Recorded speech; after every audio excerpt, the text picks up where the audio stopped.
لیکن اللہ کے کیس میں ایسا نہیں ہوا جو کائنات کا بادشاہ. جب شیطان نے یہ دھمکی لگائی نا انسان کے حوالے سے کہ یا اللہ میں تیرے سارے بندے اغوا کر لوں گا, چند ایک لوگ ہی تیرے ساتھ ہوں گے, اور اللہ تعالیٰ سورہ سبا میں کہہ رہا ہے کہ اس نے اپنی بات پوری بھی کر دکھائی ہے. تو اس کے مقابلے پہ اللہ نے یہ نہیں کہا کہ میں تکنا کس طرح تو کرنا ہے, ایسی تھی تیسی تیری, نہیں, کیونکہ اللہ تو بے پرواہ ہے. اس نے اپنے نبی بھیجے ہیں, کتابیں بھیجی ہیں, اور کیا کرے وہ, اس سے بڑا کیا کام کرے. کتابیں بھیج دی, پیغمبر بھیج دیے, حق کا حق ہونا باطل کا باطل ہونا بتا دیا. لا اکراہ فی الدین, دین قبول کرنے کے معاملے میں کسی پہ جبر نہیں. قد تبین الرشد من الغی, بے شک ہدایت گمراہی سے الگ ہو چکی ہے. انا ہدیناہ السبیل, ہم نے راستہ دکھا دیا ہے. اما شاکر و اما کفورا, چاہے تو شکر گزاری کی روش اختیار کرو, خواہ نہ شکری کی, لیکن آخرت میں نہیں چھوڑوں گا جس نے نہ شکری کی, یہ ذہن میں رکھنا. لیکن ہدایت بھی سب کو پلیٹ میں رکھ کے نہیں دوں گا. والذین جاہدوا فینا لنہدینہم سبلنا, جو لوگ کوشش کریں گے انہی کے لیے حق کے راستے کھولوں گا. جو کوشش نہیں کرے گا دریا کے کنارے بھی پیاسا مر جائے گا. جس طرح اکثر مسلمان مر رہے ہیں اس وقت, قرآن گھروں میں پڑھا ہوا ہے لیکن وہ پڑھا ہوا نہیں ہے, پڑھا ہی ہوا ہے. جو کوشش کرے گا اس کو ہدایت ملے گی. عزیز سمجھنا ساڑھی کو رشتہ داری ہے اللہ نہ. یہودیوں کا بھی یہی عقیدہ تھا نا, اسی لیے سورہ بقرہ کے جو 9 رکوع ہیں وہ پورا یہودیوں کے اوپر مقدمہ ہے, اور 7 یونیورسل ٹروتھ آئے ہیں کہ تم سے بھی پہلے ایک لاڈلی امت تھی, 3 کتابیں اس میں آئی, سینکڑوں پیغمبر آئے, اس کے باوجود جب انہوں نے روگردانی کی اٹھا کے اللہ نے پرے مارا. ضربت علیہم الذلہ والمسکنہ, آج تک ذلت اور مسکنت ان کے اوپر مسلط. تم کیا شے ہو, لیکن ہم پھر بھی کہتے رہتے ہیں اللہ جو کچھ بھی ہے تیرے محبوب کی امت سے ہے. اصل میں ہم یہ کہہ رہے ہوتے ہیں یا اللہ اسی کو نہیں سیدھا ہونا, سیدھی جی گل ہے, این جی سانو قبول کر لے, یہی ہے نا. تو اور کیا مطلب ہے اس کا. میں کہتا ہوں اگر دنیا میں مورل لاز ایکٹیو ہوتے فوراً اسی وقت سر کے اوپر جوتی پڑتی کہ محبوب صلی اللہ علیہ وسلم کا نام لیتے ہو اور کرتوت نہیں اپنے دیکھتے. قال فالحق, اللہ فرماتا ہے یہ ہے سچائی, والحق اقول, اور میں کہتا ہی سچی بات ہوں. یاد رکھیں لأملأن جہنم منک وممن تبعک منہم اجمعین, جو کوئی بھی پھر شیطان تیری پیروی کرے گا نا میرے بندوں میں سے, تو میں نے کسی بندے کی گارنٹی نہیں لی ہوئی, میں اس کو اور تجھے اور تیرے سارے فالوورز کو دوزخ میں ڈال دوں گا, دوزخ کو بھر دوں گا تجھ سے اور تیرے فالوورز سے.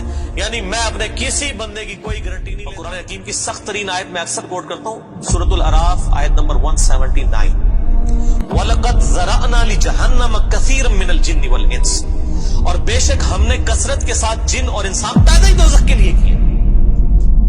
کتنے خطرناک الفاظ. لیکن اس کے آگے الفاظ ہیں, اللہ کوئی فنیٹک نہیں ہے, نعوذ باللہ. اللہ فرماتا ہے ہم نے ان کو دل دیے تھے, عقل دی تھی, سوچتے نہیں, کان دیے تھے, سنتے نہیں, آنکھیں دی تھی, دیکھ کر کے حق بات حاصل کرنے کی کوشش نہیں کرتے. اولئک کالانعام بل هم اضل, یہ چوپایوں کی مانند ہے بلکہ ان سے بھی گئے گزرے ہیں جو لائی لگ بنے ہوئے ہیں. کان, آنکھ, عقل کو یوز کر کے حق بات اور باطل میں تمیز نہیں کرتے ہیں, تو یہ دوزخ کے لیے پیدا ہوئے ہیں. اور ہمیں نظر بھی آ رہا ہے اکثریت واقعی دوزخ کے لیے پیدا ہوئی ہے. من اجر, اے نبی علیہ السلام فرما دیجئے میں جو اتنی باتیں کھول کھول کے بیان کر رہا ہوں اس کے عوض تم سے کوئی معاوضہ طلب نہیں کرتا. وما انا من المتکلفین, اور اے نبی علیہ السلام آپ فرما دیجئے میں تکلف بھی کرنے والا نہیں ہوں. ہائے ہائے ہائے ہائے, دنیا کا پورا ڈھکوسلا جو ہے نا مذہبی اپروچ میں وہ چل ہی تکلف کے اوپر رہا ہے. کیا تکلف ہے کہ علماء جو ہیں وہ اپنی آڈینس کو کھول کے بات بتانے نہیں چاہتے, وہ تکلف کر جاتے ہیں. انہیں جی دیکھو نا ڈائریکٹ نہیں گل کرنی چاہیے. اور نبی علیہ السلام کو کہا جا رہا ہے کہ آپ فرمائے کہ میں ہی ڈائریکٹ گل کرنا لا جائے پاویں کسی کو بری لگے. وما انا من المتکلفین, میں کوئی تکلف نہیں کرنے والا. کنو کڈ لو گل, اے کچھ ہونا جے تواڈے نال. یہ اتنے سخت الفاظ ہیں کہ میں کوئی تکلف نہیں کر رہا. کیا مطلب کہ اللہ نے کسی کی کوئی گارنٹی نہیں لی. اللہ تعالیٰ فرما رہا ہے کہ شیطان میرے جن بندوں کو اغوا کرے گا میں نے کوئی گارنٹی نہیں لی ہوئی, میں انہوں نے بھی چھوڑ دیا گا دوزخ کی. ایسی تھی تیسی تہاڈی, کسی پلے کیس نہ رہنا, کوئی تکلف نہیں ہے. نبی علیہ السلام کھل ڈل کے ان کو بات کرتے ہیں. اب جو قرآن پڑھے گا تو اس کو یہ میٹھی میٹھی تقریریں جو لوگوں کی جعلی ہیں, اوروں کی کہانیاں, بزرگوں کی کہانیاں, جانوروں کی کہانیاں, ٹھیک ہے جی, تو ایک کہانیاں انہوں نے پھر انہوں پتہ لگے قرآن پڑھو اللہ دے بندے کو پتہ لگے.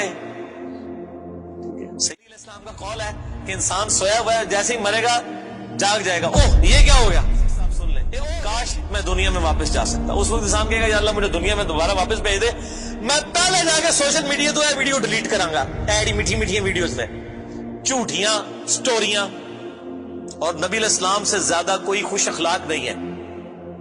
اگر یہ اخلاقیات اس چیز کا نام ہو کہ آپ نے لوگوں کو جھوٹی سٹوریاں سنانی ہیں، ان کو لپاٹ کے جو ہے وہ پردے میں رکھ کے باتیں کرنی ہے، کھول کے بات نہیں بتانی. نبی علیہ السلام کو کہا جا رہا ہے آپ فرما دیجئے میں کوئی چندہ نہیں تم سے وصول کرتا اور نہ میں کوئی تکلف کرنے والا ہوں، میں نے بالکل کھل ڈل کے بات کر دی ہے.